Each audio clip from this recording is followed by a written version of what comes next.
నాకు తెలిసి అసలు ఇంకోటి సిఏజీ రిపోర్ట్ చదివితే దాంట్లో ఇంకొక అసలు ఫస్ట్ 6 నెలలు చూస్తే 2023-24 మా చివరి పరిపాలన మూలధన వ్యయము మీరు ఎప్పుడు చెప్తారు కదా మూలధన వ్యయం మీరు చేయలేదని ఫస్ట్ 6 నెలలు 2023-24 మేము 11,715 కోట్లు 16,576 కోట్లు మేము చేస్తే మీరు ఓన్లీ 11,715 మాకంటే 5,000 కోట్లు తక్కువ చేసి మీకు పరిపాలన వస్తుందని అంటారు. ఏమనంటే మూలధన వ్యయము. నిజం చెప్పాలంటే యాక్చువల్గా మీది సూపర్ 6 అన్నారు, ఫస్ట్ బాల్లోనే డక్అవుట్. ఎంప్లాయీస్ విషయంలో అది ప్రజల విషయంలో డక్అవుట్, ఎంప్లాయీస్ విషయంలో మీరు రన్అవుట్, 2 అవుట్లే. రోసయ్య గారు చాలా చక్కగా చెప్పినారు ఇంతకుముందు, ప్రతిసారి మీరు వచ్చినప్పుడే ఇబ్బందులా అండి అంటే మేమంతా పరిపాలన చేయలేదా? అది ఏదో ఇంకా ప్రళయం వచ్చినట్లు ప్రతిసారి,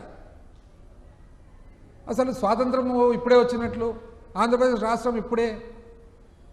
మీరు ఒక్కటి గమనించుకోండి, చాణక్యుడు ఏమని చెప్పినారు, పీపుల్ కమ్ ఫస్ట్, ప్రజలు వస్తారు, అది మీరు మర్చిపోతున్నారు. ప్రజలు ఫస్ట్.